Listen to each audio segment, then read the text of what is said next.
اللہ الرحمن الرحیم الحمد للہ کفا والصلاة والسلام علی رسولہ المصطفیٰ اما بعد اعوذ باللہ من الشیطان الرجیم بسم اللہ الرحمن الرحیم یا ایہا الذین آمنوا قوا انفسکم واہلیکم نارا وقودها الناس والحجارہ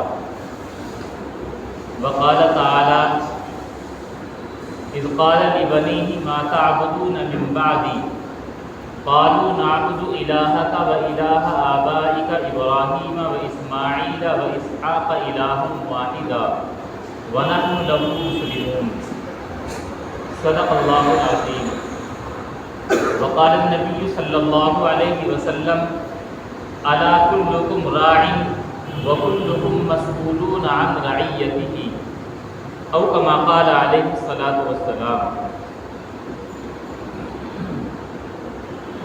اللہ تبارک و تعالیٰ کا احسان اور کرم ہے کہ اللہ تعالیٰ نے ہمیں ایمان کی دولت عطا فرمائی۔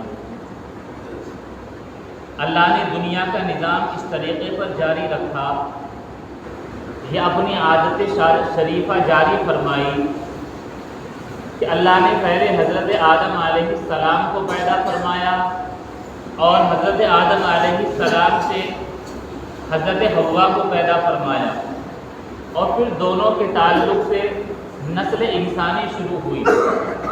گویا نسل انسانی کا سلسلہ اس طریقے پر شروع ہوا کہ شوہر اور بیوی کا تعلق قائم ہوتا ہے، پھر اللہ تبارک و تعالیٰ اس کے نتیجے میں انہیں اولاد عطا فرماتا ہے، پھر یہ اولاد بڑی ہوتی ہے، اس طریقے پر یہ سلسلہ توالد اور تناسل کا جاری رہتا ہے۔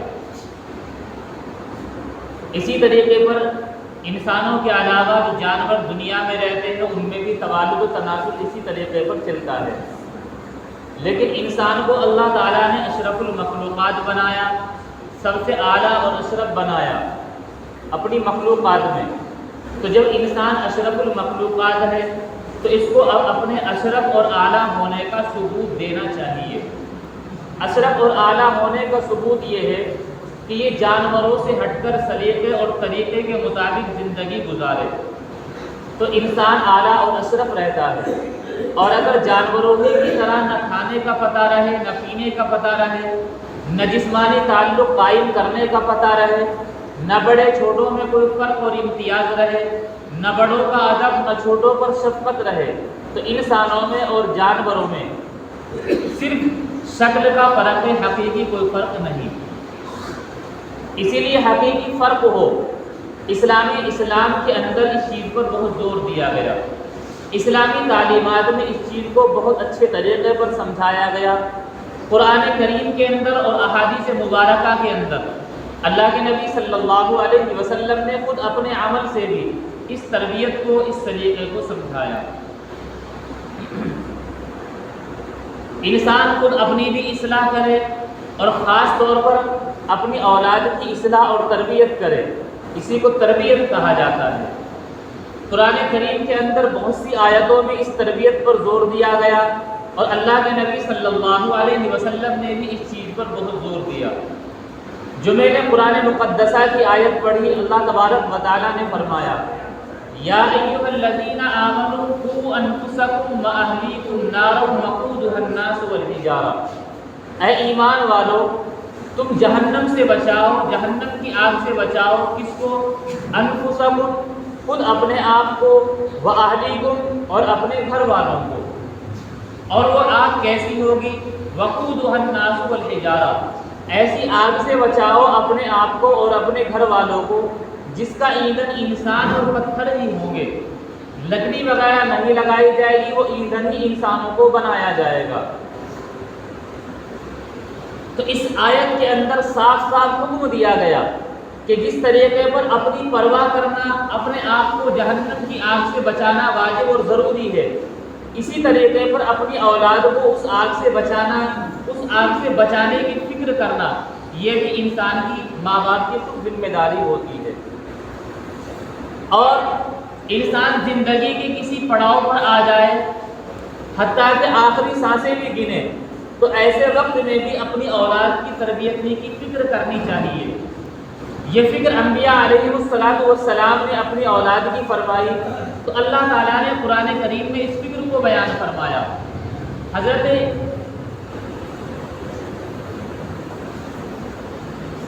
یعنی کفار مکہ یہ کہا کرتے تھے کہ ہم تو ابراہیم علیہ السلام اور کے دین پر ہیں، اسی طریقے پر بنی اسرائیل کہا کرتے تھے کہ ہم تو حضرت اسرائیل یعنی حضرت یعقوب علیہ السلام کے دین پر ہیں۔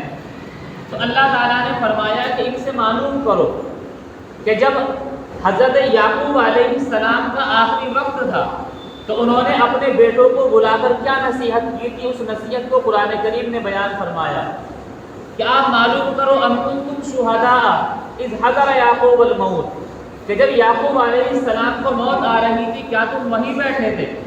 تم تو وہاں نہیں تھے، اللہ تھا، اللہ کو علم ہے۔ انہوں نے کیا کہا؟ اذ قال لبنیہ ما تعبدون من بعدی، انہوں نے اپنے بیٹوں کو بلا کر پوچھا کہ میرے دنیا سے جانے کے بعد تم کس کی عبادت کرو گے، کس کو اپنا رب مانو گے؟ انہوں نے کہا نعبد الہک و الہ آبائک ابراہیم و اسماعیل و اسحاق الہ واحدہ، کہ آپ کی دنیا میں رہتے ہوئے جس طریقے پر ہم ایک اللہ کی عبادت کرتے ہیں، آپ کے جانے کے بعد بھی ہم آپ کے رب اور آپ کے آباء و اجداد یعنی حضرت ابراہیم، اسماعیل، اسحاق اور یعقوب، ان کی اولاد، ان کا جو ایک معبود ہے الہ واحدہ، جو ایک ہی معبود ہے، ہم اسی کی عبادت کریں گے۔ تو اللہ تعالیٰ نے اس چیز کو قرآن کریم میں بیان فرمایا کہ آخری وقت چل رہا ہے لیکن اس وقت بھی اپنی اولاد کی تربیت کی فکر ہے۔ اللہ کے نبی صلی اللہ علیہ وسلم نے اپنی مبارک حدیث میں، اپنے مبارک کلام میں فرمایا الا کلکم راعٍ، کان کھول کر یہ بات سن لو، ہر ایک ذمہ دار ہے، ہر ایک سرپرست ہے، وکلکم مسئولون عن رعیتہ، ہر ایک سے اس کی رعیت یعنی اس کے ماتحتوں کے بارے میں کل قیامت کے دن سوال ہوگا کہ ان کی ماتحتی کا کیا حق ادا کیا۔ بہرحال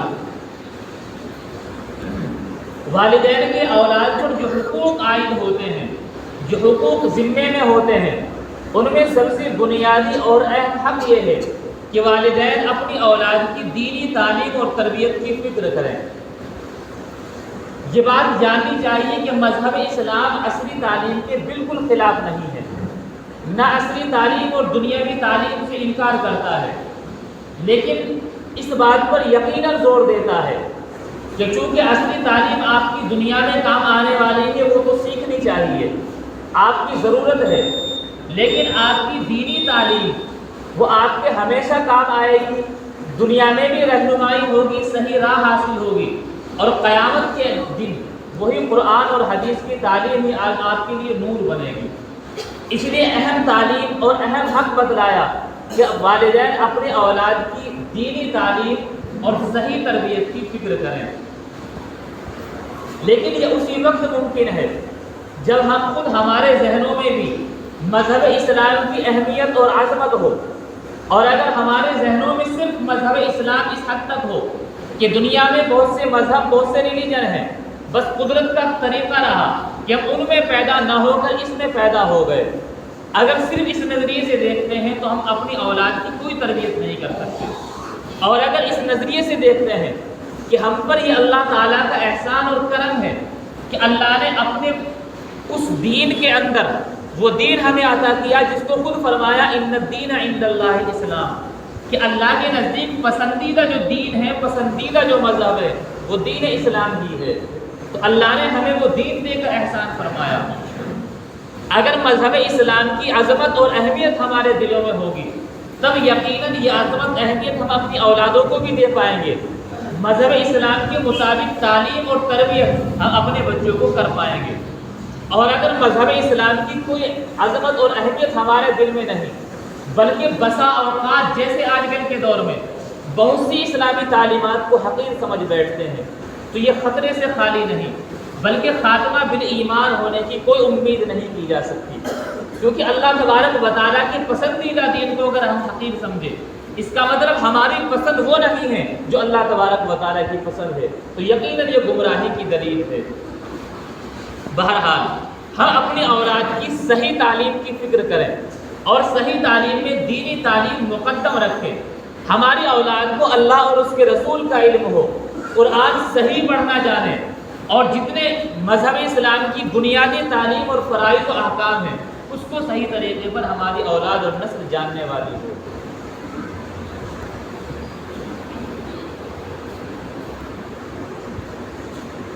جو ہمیں تعلیم دی گئی کہ اولاد کی تربیت کریں. تربیت دو طرح کی ہوتی ہے، ایک ظاہری تربیت، ایک باطنی تربیت. ظاہری تربیت بھی اولاد کی ضروری ہے اور باطنی تربیت بھی ضروری ہے. ظاہری تربیت یہ ہے کہ ہم اپنی اولاد کے لیے صحیح لباس کا انتظام کریں کہ لباس کیسا پہنتا ہے. ایسا تو نہیں ہے کہ جیسے آج کل کی پینٹ چل رہی ہے کہ اس کے گھٹنے بھی کھلے ہوئے ہیں، اس کی ران بھی نظر آ رہی ہے.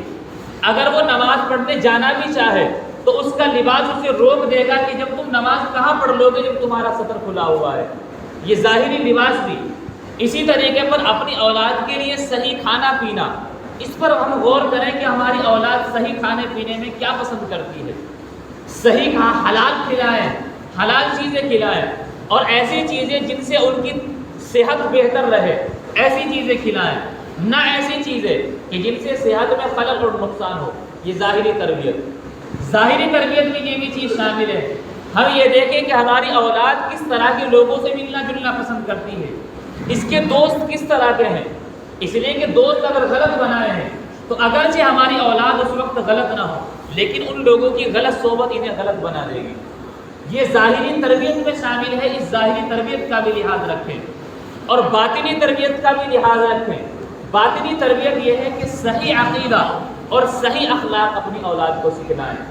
صحیح عقیدہ یہ ہے کہ اللہ اور اس کے رسول کے متعلق اللہ کی عظمت، محبت، وحدانیت، اللہ کے نبی صلی اللہ علیہ وسلم کی عبدیت، رسالت اور عظمت دلوں کے اندر پیوستہ اور قائم ہو.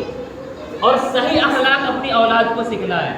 صحیح اخلاق یہ ہے کہ ہماری اولاد کو بولنے کا سلیقہ ہو کہ جب بڑوں سے بات کریں تو عظمت جھلکے کہ بڑوں کی تعظیم کر رہے ہیں، جب چھوٹوں سے بات کریں تو چھوٹوں کے لیے شفقت اور محبت اور رحم جھلکے، تب پتہ چلے کہ حقیقت میں ہم نے باطنی تربیت کی ہے. تو ظاہری تربیت کا بھی لحاظ رکھنا ضروری ہے اور باطنی تربیت کا بھی لحاظ رکھنا ضروری ہے. اور یہ تربیت ایسا نہیں کہ کوئی مشکل چیز ہے. اللہ کے نبی صلی اللہ علیہ وسلم کی مبارک زندگی کو اٹھائیں، اس سے پتہ چلتا ہے کہ تربیت کیسے ہوتی ہے.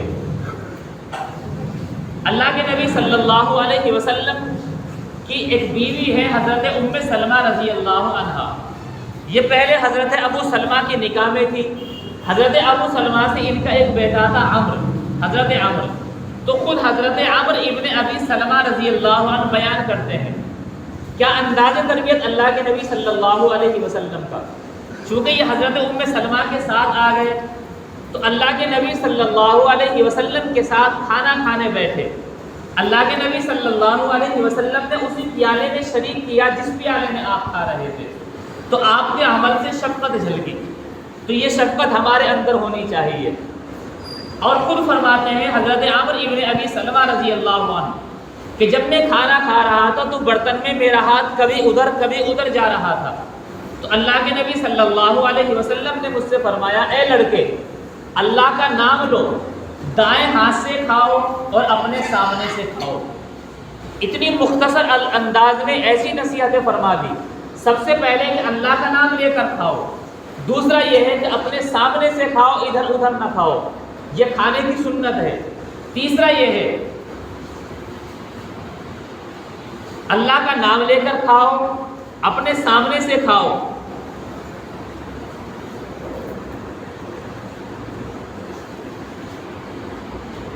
اور ایک صحابی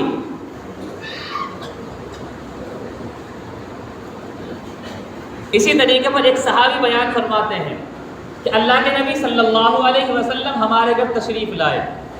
آپ ہمارے گھر تشریف فرماتے میں چھوٹا تھا، میری والدہ نے آواز لگائی کہ ادھر آؤ اور میں تمہیں کوئی چیز دوں گی. چنانچہ جب میں نے سنا میری والدہ نے کہا ادھر آؤ میں تمہیں کوئی چیز دوں گی، تو اللہ کے نبی صلی اللہ علیہ وسلم نے میری والدہ سے معلوم کیا تم اس بچے کو کیا دینا چاہتی تھی؟ تو میری والدہ نے فرمایا میں کھجور دینا چاہتی تھی۔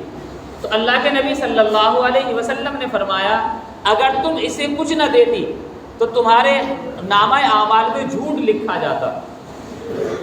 ایسی تربیت فرمائی کہ اگر اپنی اولاد کو ویسے ہی بلا دیا اور کچھ نہ دیا تو اس کا اتنا برا اثر پڑے گا، پہلی بات گناہ ملے گا کہ تم اولاد کو جھوٹ بتا رہی ہو، دوسرا یہ ہوگا تمہاری اولاد جھوٹ بولنے کی عادی ہوگی، دھوکہ دینے کی عادی ہوگی۔ تو اللہ کے نبی صلی اللہ علیہ وسلم نے ان طریقوں کے ذریعے خود اپنے عمل سے تربیت سکھلائی کہ اولاد کی تربیت کیسے کی جا سکتی ہے۔ بہرحال حضرت علی رضی اللہ عنہ فرماتے ہیں کہ اللہ کے نبی صلی اللہ علیہ وسلم نے تربیت کے متعلق فرمایا کہ اپنی اولادوں کو 3 چیزیں سکھاؤ۔ تربیت کے متعلق کہ 3 چیزیں سکھاؤ۔ سب سے پہلے اللہ کے نبی صلی اللہ علیہ وسلم کی محبت، دوسرا آپ کے اہل بیت کی محبت، تیسرا قرآن مجید کی تلاوت۔ پہلی چیز فرمائی اللہ کے نبی صلی اللہ علیہ وسلم کی محبت۔ جس دل میں اللہ کے نبی صلی اللہ علیہ وسلم کی محبت نہیں وہ دل زندہ ہی نہیں، وہ مردہ دل ہے۔ کسی شاعر نے کہا وہ تنکا ہلا بھی تو کیا ہلا اور ہلا نہ ہلا برابر ہے، جس دل میں عشق نبی نہیں اس نے سانس لیا نہ لیا برابر ہے۔ اور اس کی دلیل یہ بھی ہے کہ قرآن کریم نے فرمایا النبی اولیٰ بالمؤمنین من انفسہم، کہ نبی مسلمانوں کی جان کے خود زیادہ مستحق ہیں ان سے بھی، کہ جس طریقے پر ہمیں اپنی جان پر حق ہے، ہماری جانوں کے اوپر ہم سے زیادہ حق اللہ کے نبی صلی اللہ علیہ وسلم کو ہے۔ یہ قرآن کریم نے اعلان فرما دیا۔ جب یہ چیز ہمارے دلوں میں اور ذہنوں میں ہوگی کہ ہمارے اس جسم پر اللہ تبارک و تعالیٰ کے بعد اگر کسی کو حق ہے تو وہ اللہ کے نبی صلی اللہ علیہ وسلم کو ہے، خود ہمیں بھی اتنا حق حاصل نہیں۔ جب قرآن نے یہ اعلان فرما دیا تو اب یقین یہ ہو جانا چاہیے کہ اللہ کے نبی صلی اللہ علیہ وسلم کی محبت خود اپنی جان سے زیادہ ہو۔ تو فرمایا پہلی چیز اللہ کے نبی صلی اللہ علیہ وسلم کی محبت، دوسری چیز حضرات اہل بیت سے محبت۔ جب حضرات اہل بیت سے محبت ہوگی، ان کو پڑھا جائے گا، ان کی قربانیوں کو دیکھا جائے گا، تب یقیناً اسلام کو سمجھنا آسان ہوگا اور قربانی دینا آسان ہوگا۔ تیسری چیز قرآن کریم کی تلاوت۔ قرآن کریم کی تلاوت، قرآن کریم کے متعلق خود قرآن میں ہی اللہ تعالیٰ نے فرمایا ان ھذا القرآن یہدی للتی ہی اقوم، کہ یہی قرآن جو لوگ سیدھا راستہ حاصل کرنا چاہے انہیں ہدایت دیتا ہے۔ اور شروع میں ہی فرما دیا ھدی للمتقین، یہ پرہیزگاروں کے لیے ہدایت ہے۔ تو ہماری اولاد کو اصل ہدایت ہی ملے گی قرآن کریم کے ذریعے سے۔ تو آپ نے فرمایا اپنی اولادوں کو 3 چیزیں سکھاؤ، اللہ کے نبی صلی اللہ علیہ وسلم کی محبت، آپ کے اہل بیت کی محبت، اور اسی طریقے پر قرآن کریم کی تلاوت۔ اللہ نے جو ہمیں اولاد دی ان میں یقیناً چھوٹے بھی بچے ہیں، بڑے بھی بچے ہیں۔ مذہب اسلام نے دونوں کی تربیت کا طریقہ ہمیں بتلایا، چھوٹے بچوں کی تربیت کا طریقہ بھی بتلایا۔ ماہرین نفسیات لکھتے ہیں کہ چھوٹے بچوں کی تربیت بہت آسان ہوتی ہے، چونکہ ان کا ذہن بالکل خالی ہوتا ہے، دنیا کی الجھنیں، دنیا کی رنگینی ان کے ذہنوں میں نہیں ہوتی، اس لیے ان کی تربیت بڑی آسان ہوتی ہے۔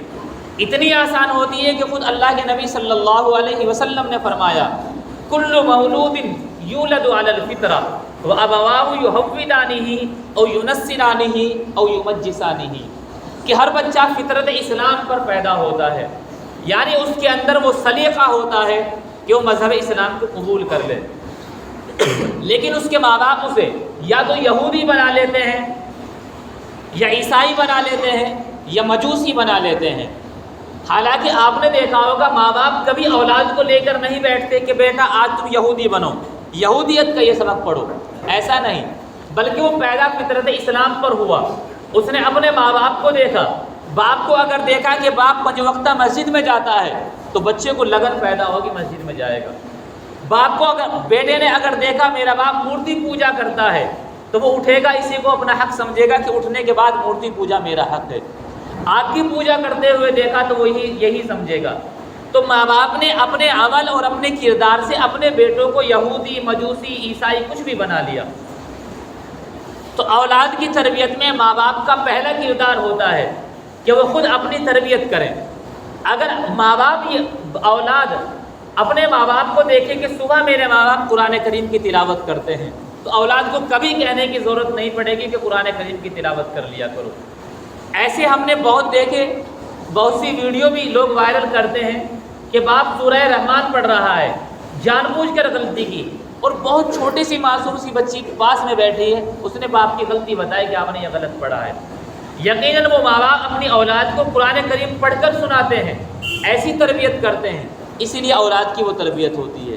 اور اگر آج کا جیسا خود ہمارے بھی گھروں کا ماحول ہے، ماں نے دیکھا بچہ پریشان کر رہا ہے، لے بیٹا موبائل دیکھ لے، تو اولاد ہمیشہ موبائل والی دیکھنے والی ہی بنے گی، اور کچھ وقت چلنے کے بعد جو اس نے یوٹیوب وغیرہ پر ویڈیوز دیکھی ہوں گی، اولاد یہ بھی کوشش کرے گا میں بھی ایسے ہی ویڈیو بناؤں۔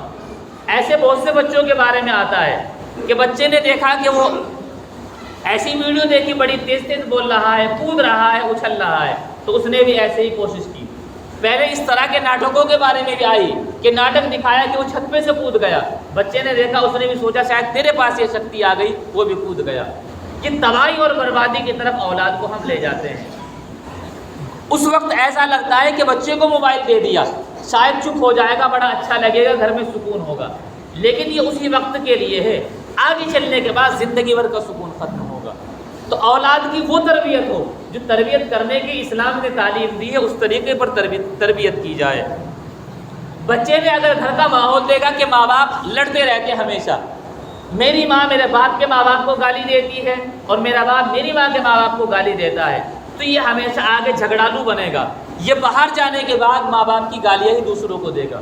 اور اگر دیکھا ماں باپ پیار سے رہتے ہیں تو اس کے ذہن میں یہ چیز بن جائے گی کہ دنیا پیار سے ہی چلتی ہے، پیار سے ہی چلائی جا سکتی ہے۔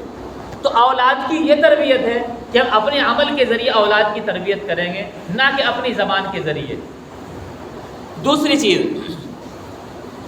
اگر بچے جوان ہوں پھر تربیت کا طریقہ بدل جاتا ہے، پھر اولاد دیکھتی نہیں ہے، پھر اولاد کے ساتھ بہت سے طریقے اپنانے پڑتے ہیں۔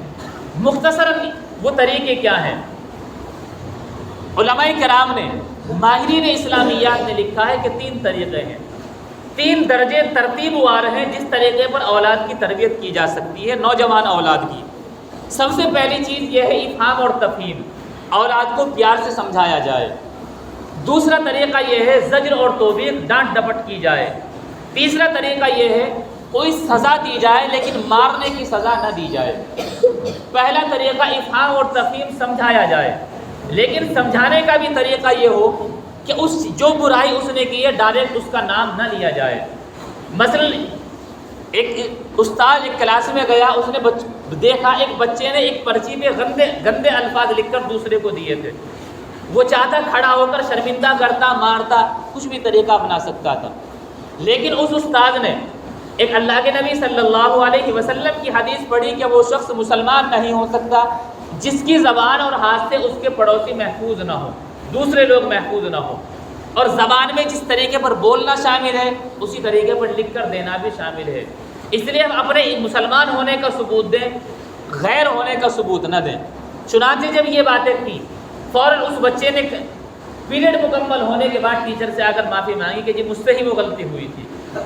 اسی طریقے پر اولاد کی تربیت کریں، ابتداءً صراحت نہ کریں کہ یہ برائی کی ہو، اگر اس سے مان جائے تو بہتر ہے، اور اگر اس سے بھی نہ مانے تو کچھ وقت گزرنے کے بعد اشارتاً، کنایتاً، کبھی کبھی صراحتاً نام بھی لیا جا سکتا ہے۔ اور اگر یہ طریقے کارگر ثابت ہوتے ہیں اور اگر پھر بھی وہ اس سے باز نہ آئے تو زجر و توبیخ کی جائے، ڈانٹ ڈپٹ بھی کی جائے، اور اگر اس سے بھی باز نہ آئے تو سزا دی جائے۔ مثلا باپ 1-2 دن کے لیے بولنا چھوڑ دے، اور اس طرح انداز سے کہ ظاہری غصے کا احساس کرائے کہ میں تم سے ناراض ہوں، دماغ خراب مت کرنا۔ اولاد کو یقیناً احساس ہوگا کہ جو باپ میرے لیے مرتا تھا، میری ہر خواہش پوری کرتا تھا، آج اگر میرے اس عمل کی وجہ سے ناراض ہے تو مجھے اپنا وہ عمل چھوڑ دینا چاہیے۔ تو یہ 3 طریقے لکھے گئے، اس طریقے پر ہم اپنی اولاد کی تربیت کریں۔ آخر میں مختصراً تعلیم سے متعلق جس ماحول میں ہم رہتے ہیں، اس ماحول میں والدین کے اولاد سے متعلق تعلیم کے متعلق 4 نظریے پیش آتے ہیں۔ ہمیں 4 میں سے کون سا اپنانا ہے؟ پہلا نظریہ تو یہ ہے کہ بعض والدین یہ سمجھتے ہیں کہ دنیاوی تعلیم دی جائے، دینی تعلیم یا تو نہ دی جائے، ضرورت پڑے تو دے دی جائے۔ یہ ماں باپ اولاد کے لیے بہتر نہیں ہے، زہر قاتل ہیں، چونکہ صرف دنیا کو دیکھا، آخرت کو نہیں دیکھا۔ دوسرے ماں باپ وہ ہیں کہ وہ قرآن حدیث کی تعلیم دیتے ہیں اور دنیاوی تعلیم کو حرام سمجھتے ہیں، حالانکہ وہ آپ کی اولاد کی ضرورت ہے، اور آگے چلنے کے بعد جو وقت گزرتا ہے اولاد کو احساس ہوتا ہے اور یہ اولاد پڑھ لکھ لیتی ہے، لیکن ماں باپ کے اس عمل کی وجہ سے ماں باپ کو ہمیشہ غلط سمجھتی ہے۔ تیسرا طبقہ وہ ہے جو اپنی اولاد کو دونوں طرح کی تعلیم دیتا ہے، وہ دنیاوی تعلیم میں بھی آگے بڑھاتا ہے اور قرآن حدیث کی تعلیم میں بھی بہت اچھے سے آگے بڑھاتا ہے۔ یہ ماں باپ قابل مبارکباد ہیں اور لوگوں کے لیے نمونہ بننے چاہیے، ان کی مثالیں دی جانی چاہیے کہ اس کا لڑکا ایک طرف حافظ عالم یا قرآن کریم اچھا پڑھنے والا ہے، دوسری طرف اس نے فلاں 10th ٹاپ کیا ہے، ہائی اسکول انٹر ٹاپ کیا ہے، یا کسی بھی چیز میں وہ آگے نکلا ہے، یہ ماں باپ قابل مبارکباد ہیں۔ اور چوتھے درجے کے ماں باپ جو کہ باعث عار اور شرمندگی ہیں، جو دنیا کے لالچ میں پڑھنے کی وجہ سے اولاد کو تعلیم و تربیت یا تو دیتے نہیں، یا ذرا وراثی دی اور کسی کام پر چھوڑ دیتے ہیں، یا تو ان کی مجبوری ہوتی ہے یا دنیا کا لالچ زیادہ ہوتا ہے، اور اس کی وجہ سے وہ اولاد کو صرف دنیا کے لیے چھوڑ دیتے ہیں۔ ہمیں اپنی اولاد کے لیے تیسرے درجے کا بننا ہے کہ اپنی اولاد کے لیے دین اور دنیا دونوں کی صحیح تعلیم دیں اور صحیح تربیت کا انتظام فرمائیں۔ اللہ تعالی عمل کی توفیق عطا فرمائے۔ وآخر دعوانا الحمدللہ۔